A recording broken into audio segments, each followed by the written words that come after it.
അപ്പനും അമ്മയും ധ്യാനം കൂടുന്നില്ലെങ്കിൽ മകൻ പോയി അപ്പനും അമ്മയ്ക്കും വേണ്ടി ധ്യാനം കൂടുന്ന എത്ര ചെറുപ്പക്കാർ നമ്മുടെ കേരളത്തിലുണ്ട്? ഞാൻ ഓർക്കുന്നുണ്ട് ഒരു ചെറുപ്പക്കാരൻ.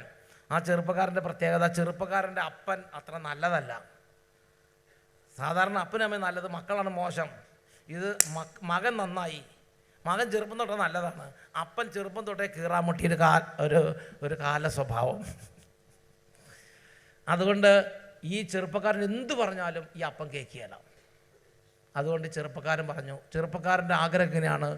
ആ ചെറുപ്പക്കാരൻ, എൻ്റെ ദൈവമേ, എനിക്കൊരു നല്ല ബിൽഡിങ് കിട്ടാനോ എനിക്കൊരു എസ്റ്റേറ്റ് ഉണ്ടാകാനോ എൻ്റെ മക്കൾ സിംഗപ്പൂർ പോകാനോ ഒന്നും അല്ല ഞാൻ പ്രാർത്ഥിക്കുന്നത്. എനിക്കൊരൊറ്റ ആഗ്രഹമുള്ളൂ, എൻ്റെ അപ്പൻ നരകത്തിൽ പോകരുത്. അങ്ങനെ നിർബന്ധമുള്ള ആരവിടെ ഉള്ളത്? ചോര നീരാക്കി അവർ നമ്മളെ വളർത്തിയതല്ലേ. ഞാൻ ചിന്തിച്ചു, എനിക്ക് തന്നെ ഭയങ്കര വിഷമമായി.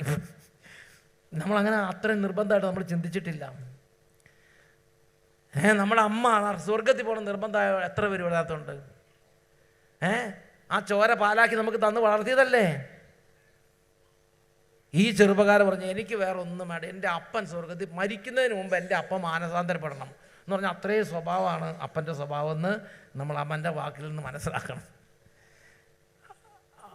അപ്പനോട് ധ്യാനം കൂടാൻ പറഞ്ഞ കൂടിയല്ല. അപ്പം മകൻ പറഞ്ഞു, അപ്പൻ ഇവിടെ ഇരുന്നോ, ഞാൻ അപ്പന് വേണ്ടി പോയി ധ്യാനം കൂട്ടുമെന്ന് പറഞ്ഞ് അട്ടപ്പാടി വന്ന് ധ്യാനം കൂടി. എന്നിട്ട് ദൈവത്തോട് പറഞ്ഞ, കർത്താവേ, ഞാനല്ല, എൻ്റെ അപ്പനാണ് ഇവിടെ ഇരിക്കുന്നത് എന്ന് പറഞ്ഞാൽ അപ്പന് പകരക്കാരനായി മകൻ ഇരുന്ന് ധ്യാനം കൂടി. എന്നിട്ട് പറഞ്ഞ ഒറ്റ കാര്യം ഞാൻ ചോദിക്കുന്നുള്ളൂ, എൻ്റെ അപ്പം മരിക്കുന്നതിന് മുമ്പ്, എൻ്റെ അപ്പൻ എങ്ങനെ വേണമെങ്കിലും ജീവിച്ചോട്ടെ, മരിക്കുന്നതിന് മുമ്പ് മാനസാന്തരപ്പെട്ടിട്ട് സ്വർഗത്തിൽ പോകണം. ഈ മകൻ പ്രാർത്ഥിച്ചു. നിങ്ങൾക്കറിയൊരു കാര്യം, ഈ അപ്പൻ്റെ മനസ്സിളകി. മനസ്സിളകി അപ്പൻ കടമെല്ലാം വീട്ടി ഇവിടെ വന്ന് ധ്യാനം കൂടി. വെള്ളിയാഴ്ച ധ്യാനം കഴിഞ്ഞ് തിരിച്ചു ചെന്നു. ശനിയാഴ്ച വീട്ടിലെത്തി. ശനിയാഴ്ച വീട്ടിലിരുന്ന് ഞായറാഴ്ച രാവിലെ എടവപ്പള്ളി പോയി. ഞായറാഴ്ച രാത്രി അഭിഷേകത്തിന് കൂടി. അഭിഷേകത്തിന് 9 മണിക്ക് തീർന്നു, ആൾ മരിച്ചു. പ്രായമുള്ള അപ്പനാ, പേടിക്കാനൊന്നുമില്ല, നല്ല കാര്യമാണ്. നിങ്ങൾക്ക് സാക്ഷ്യം കേൾക്കണോ? എന്നാൽ പിന്നെ ബോബി എന്ന് പറഞ്ഞ ഒരു ചേട്ടനുണ്ട്, ബോബി. മലബാറിലൊക്കെ നല്ല നല്ല ചേട്ടന്മാരിങ്ങനെയുണ്ട്. കുടുംബത്തിലെ അംഗങ്ങൾ സ്വർഗത്തിൽ പോകണം നിർബന്ധമുള്ളവരുണ്ട്. നമുക്ക് നമ്മുടെ മലബാറിലും കണ്ണൂരും തൃശ്ശൂരും ഒക്കെ ഉണ്ട്. Praise the Lord. തിരുവനന്തപുരത്ത് കൊല്ലത്തും ഉണ്ട്, ബാക്കി എല്ലായിടത്തും ഉണ്ട്. എല്ലാവരും ഇവിടെ ഉള്ളതുകൊണ്ട് അത് ശ്രദ്ധിച്ചേ. ആ ബോബി എന്താ? ബോബി ഓക്കെ. ബോബി വരുന്ന എനിക്ക് 5 മക്കളുമുണ്ട്. പിന്നെ ഞാൻ 2009 നവംബർ 15-ാം തീയതി ഇവിടെ ധ്യാനത്തിന് വന്നു. ഒരു പ്രത്യേക ഉദ്ദേശമായിട്ടാണ് ഞാൻ വന്നത്. എൻ്റെ ചാച്ചന് ഞാൻ ചെറുപ്പം മുതലേ കാണുന്നത് നല്ലവണ്ണം മദ്യപിക്കുകയും പിന്നെ ഒരു അങ്ങനെ ഒരു ഉത്തരവാദിത്തപ്പെട്ട ദൈവത്തോട് വലിയ ഭക്തിയുള്ള ഒരു ജീവിതമായിട്ടൊന്നുമല്ല കണ്ടത്. പക്ഷേ എൻ്റെ എപ്പോഴും ഉള്ള ഒരു പേടി, ചാച്ചന് ഹാർട്ട് അറ്റാക്ക് ഇടയ്ക്കിടയ്ക്ക് ഉണ്ടാകാറുണ്ടായിരുന്നു. അപ്പം നല്ലൊരു വിശ്വാസത്തിലേക്ക് വന്നു മരിച്ചില്ലെങ്കിൽ ഈ ആത്മാവിൻ്റെ അവസ്ഥ എന്തായിരിക്കും? എങ്ങനെ ഞാനൊരു സിസ്റ്ററിനോട് ചോദിച്ചപ്പോൾ സിസ്റ്റർ പറഞ്ഞു, ആത്മാവിൻ്റെ രക്ഷയ്ക്ക് വേണ്ടി പ്രാർത്ഥിച്ചാൽ ദൈവം തീർച്ചയായിട്ടും കേൾക്കും. അതായത് ഇവിടെ വന്ന് അപ്പച്ചൻ ഇങ്ങനെ പ്രായമുള്ള അപ്പച്ചനാണ്, മദ്യപാൻ അങ്ങനത്തെ സംസാരിക്കുന്നത്. വേറൊന്നല്ല, അപ്പച്ചൻ ആത്മാവ് സ്വർഗത്തിൽ എത്തണ്ടേ, അതിനു വേണ്ടി പ്രാർത്ഥിച്ചു. അപ്പം അങ്ങനെ ഇവിടെ ധ്യാനിക്കാൻ വേണ്ടി വന്നു. 2009 നവംബർ 15-ാം തീയതി ബിനോയ് അച്ഛൻ്റെ നേതൃത്വത്തിൽ നടന്ന ധ്യാനത്തിൽ ഞാൻ പങ്കെടുത്തു. അപ്പം ഞാൻ വന്നപ്പോൾ തന്നെ കരുണയുടെ ഈശോയുടെ മുമ്പിൽ ഒന്ന് പ്രാർത്ഥിച്ചു. ആ രോഗത്തിന് പ്രാർത്ഥിക്കുന്ന ഒരു സ്പെഷ്യൽ ബ്ലെസ്സിംഗ് ഉണ്ട്, അത് ഞാൻ പലപ്പോഴും കണ്ടിട്ടുണ്ട്. അത് കഴിഞ്ഞ് ഇവിടെ വന്ന് എഴുതിയിട്ട് എൻ്റെ ചാച്ചൻ അമ്മയോട് കൂടെ വന്ന് ഇവിടെ ധ്യാനിച്ച് വന്നും നല്ലൊരു മരണം കിട്ടുകയാണ്, ഇവിടെ വന്ന് സാക്ഷ്യപ്പെടുത്തിക്കൊള്ളാം എന്ന് ഞാൻ മനസ്സിൽ അത് നിയോഗം വെച്ച് പ്രാർത്ഥിക്കാൻ പറഞ്ഞ സമയത്ത് ഇവൻ ആ നിയോഗം വെച്ച് പറയാം. എൻ്റെ വേറെ പറഞ്ഞ ചാച്ചൻ അമ്മച്ചിയും ഇവിടെ വന്ന് ഒരാഴ്ച താമസിച്ച് ധ്യാനം കൂടി നന്നായിട്ട് ഒരുങ്ങി അവർ സ്വർഗത്തിലേക്ക് യാത്ര. ഇതെനിക്ക് ആഗ്രഹമുള്ളൂ. ആ ഒരു നിയോഗം വെച്ച് അങ്ങോട്ട് പ്രാർത്ഥിച്ചു. അങ്ങനെ ഞാൻ വീട്ടിൽ ചെന്ന് ചാച്ചനോട് പറഞ്ഞു, ചാച്ച ഇന്നുപോലെ ധ്യാനം ഒറ്റപ്പാടിയിലുണ്ട്, നമ്മൾ എന്തായാലും കൂടണമെന്ന് പറഞ്ഞു. അപ്പോൾ ചാച്ചൻ എന്നോട് പറഞ്ഞു, നിന്നെപ്പോലെ പാപമൊന്നും ഞാൻ ചെയ്തിട്ടില്ല, എനിക്കിപ്പോൾ ആ മല കയറിപ്പോയി ആവശ്യമില്ല. ഞാൻ വളരെ വിഷമത്തോടുകൂടി പ്രാർത്ഥിക്കാൻ തുടങ്ങി. 1 മാസം കഴിഞ്ഞപ്പോൾ തന്നെ ഈ ചാച്ചൻ എൻ്റെ അടുത്ത് വന്ന് പറഞ്ഞു, എനിക്കൊരു ധ്യാനം കൂടണം. സഹോദരങ്ങളെ, അതാണ് ദൈവത്തെ ഇടപെടല്. ചില ആൾക്കാരങ്ങനെ പറഞ്ഞ് ഞാൻ കേട്ടിട്ടുണ്ട്. അതായത് ഞാൻ ക്ലാസ് എടുത്ത് പറഞ്ഞ് ഓർക്കുന്നുണ്ട്. അതായത് ഞാൻ സംസാരിക്കേണ്ട കാര്യമൊന്നുമില്ല, ഞാൻ വലിയ ഭാവമൊന്നും ചെയ്യുന്നില്ല. അങ്ങനത്തെ ചില ഒരു ചിന്ത, അതൊരു പ്രത്യേക തരത്തിലുള്ള ഒരു പീഡയാണ്. അങ്ങനത്തെ ഒരു ബുദ്ധി ഒഴിഞ്ഞ ഒരു ബന്ധനമാണ് അത് ശരിക്കും.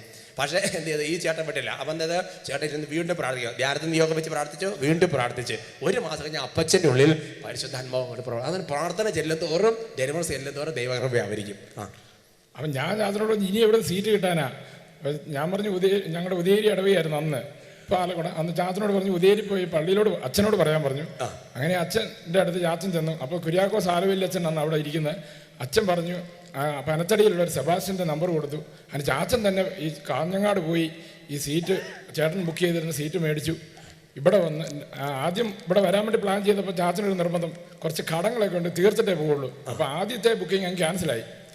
അത് കഴിഞ്ഞിട്ട് 1.5 ഏക്കർ സ്ഥലം ചാച്ചൻ്റെ പേരിലുണ്ട്. ഇതുമായിട്ട് ബാങ്കിൽ ചെന്നപ്പം 1.5 ഏക്കർ സ്ഥലത്തിന് 5 ലക്ഷം കൊടുക്കുകയായിരുന്നു പറഞ്ഞു.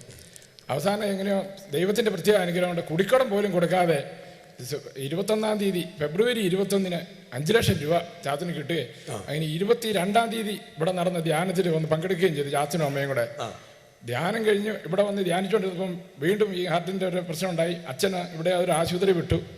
അത് കഴിഞ്ഞ് ഇവിടെ വന്നു. അപ്പം ധ്യാനത്തിനിടയ്ക്ക് അച്ഛനെ ബിനോയച്ചനെ ചെന്ന് കണ്ടപ്പോൾ അച്ഛൻ പറഞ്ഞു, ഈശോ സ്പർശിച്ചിട്ടുണ്ട്, ചേട്ടൻ ഇനി വേറൊന്നും ഭൗതിക കാര്യങ്ങളൊന്നും ഇനി ആലോചിക്കേണ്ടെന്ന് പറഞ്ഞു.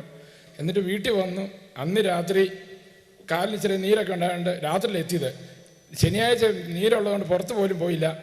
ഞായറാഴ്ച ഉച്ചയ്ക്ക് 12 മണിയുടെ കുർബാനയ്ക്ക് പള്ളിയിൽ പോയി. കുർബാനയല്ല 12 മണി 10:30ക്കുള്ള കുർബാന കൂടി 12 മണി ആയപ്പോൾ തിരിച്ചു വന്നു. അന്ന് രാത്രി അഭിഷേകാഗ്നി പ്രാർത്ഥന കഴിഞ്ഞ് അഭിഷേകാഗ്നി പ്രോഗ്രാമില്ല, ഞായറാഴ്ച 8 മണിക്ക് അഭിഷേകാഗ്നി പ്രോഗ്രാം അത് കണ്ട് പ്രാർത്ഥിച്ചു. അപ്പോൾ ശരിക്കും ഒരു ആത്മാവിനെ ഒരുക്കുന്നുണ്ട്. മനസ്സിലായോ? എഴുന്നേറ്റ് നിന്ന് കൈ കൊട്ടിയൊക്കെ പാട്ട് പാടുകയും ഡാൻസ് കളിക്കുകയൊക്കെ ചെയ്തു. പെട്ടെന്ന് വേദന കൂടി ആശുപത്രിയിൽ എത്തുന്നതിന് മുമ്പേ മരിക്കുകയും ചെയ്തു. അത് ദൈവത്തിന്റെ പ്രത്യേക അനുഗ്രഹം കൊണ്ട് നല്ല അവസ്ഥയിൽ മരിക്കാൻ. ഈശോയെ, കുടുംബം ദൈവത്തെ മഹത്വപ്പെടുത്തുകയാണ്. ഇതാണ് ജ്ഞാനമുള്ളവർ. ജ്ഞാനമില്ലാത്തവർ എന്ത് ചെയ്യും? വാവിട്ട് കരയും. അയ്യോ എന്ന് പറഞ്ഞിട്ട് ധ്യാനം കൂടിയിട്ട് മരിച്ചു പോയല്ലോ എന്ന്. ശരിക്കും ഞാൻ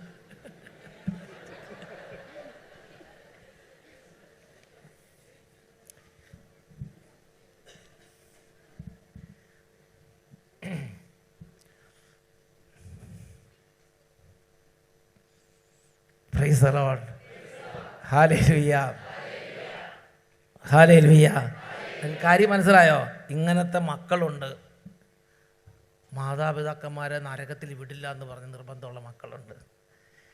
എൻ്റെ അപ്പൻ ചെറുപ്പം തൊട്ട് മദ്യപാനിയും വികടബുദ്ധി ഭയങ്കര സാധനമാണ് അല്ലേ? അതാണ് പറഞ്ഞ കാലമാട നീ പോയാൽ മതി, ഞാൻ അത്ര വലിയ പാപമൊന്നും, നീയാണ് മഹാഭാവി, നീ പോയി നന്നാക്, എന്നെ നന്നാക്കാൻ നോക്കണ്ട. ഇതാണ് അപ്പൻ്റെ സ്റ്റൈല്.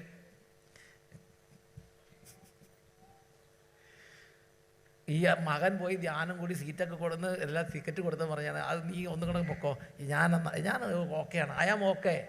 അതാണ് പറഞ്ഞാൽ വരണ്ടതും കുതിർന്നതും ഒന്നുപോലെ എന്ന ഭാവത്തിൽ ഞാൻ എനിക്കിഷ്ടമുള്ള ജീവിക്കും, ഞാൻ ഓക്കെയാണ്, എനിക്ക് കുഴപ്പമൊന്നുമില്ല, നീ എന്നെ പറയണമെന്നാണ് ചെയ്യുന്നത്. ഉച്ചത്തിൽ പറഞ്ഞേ ഹല്ലേലൂയ. പക്ഷേ ഈ മകൻ, തിരിച്ചറിവുള്ള മകൻ, റെവലേഷൻ, ദൈവിക വിജ്ഞാനം, ദൈവിക വിസ്ഡമുള്ള മകൻ പറഞ്ഞ് എൻ്റെ അപ്പൻ്റെ ആത്മാവ് നിത്യരക്ഷയിലല്ല, എൻ്റെ അപ്പൻ്റെ ആത്മാവിനെ നശിക്കാൻ ഞാൻ വിട്ടുകൊടുക്കില്ല. അതുകൊണ്ട് ഈ മകൻ അപ്പന് വേണ്ടി പോയി ധ്യാനം കൂടി, എന്നിട്ട് അപ്പന് വേണ്ടി സീറ്റ് ബുക്ക് ചെയ്തിട്ട് വന്നു, എന്നിട്ട് അപ്പന് വേണ്ടി പ്രാർത്ഥിച്ചുകൊണ്ടിരുന്നു. അപ്പനിങ്ങനെ പറഞ്ഞൊക്കെ കേൾക്കുമ്പോൾ ഓക്കെ നോ പ്രോബ്ലം, അപ്പൻ എന്ത് വേണമെങ്കിലും പറഞ്ഞോ എന്നൊക്കെ പറഞ്ഞ് പ്രാർത്ഥിച്ചുകൊണ്ട് അവസാനം വരെ പ്രാർത്ഥിച്ചു. എന്ത് ചെയ്തു? ദൈവം ആ പ്രാർത്ഥന കേട്ടു. ജീവിത പങ്കാളിക്ക് വേണ്ടി പ്രാർത്ഥിക്കണം. മക്കൾക്ക് വേണ്ടി, ആ ലീലാമ്മ മക്കൾക്ക് വേണ്ടി പ്രാർത്ഥിച്ചു, ഈ ചേട്ടൻ അപ്പന് വേണ്ടി പ്രാർത്ഥിച്ചു. എല്ലാവരും അങ്ങോട്ടും ഇങ്ങോട്ട് പ്രാർത്ഥിക്കാടപ്പെട്ടിരിക്കുകയാണ്.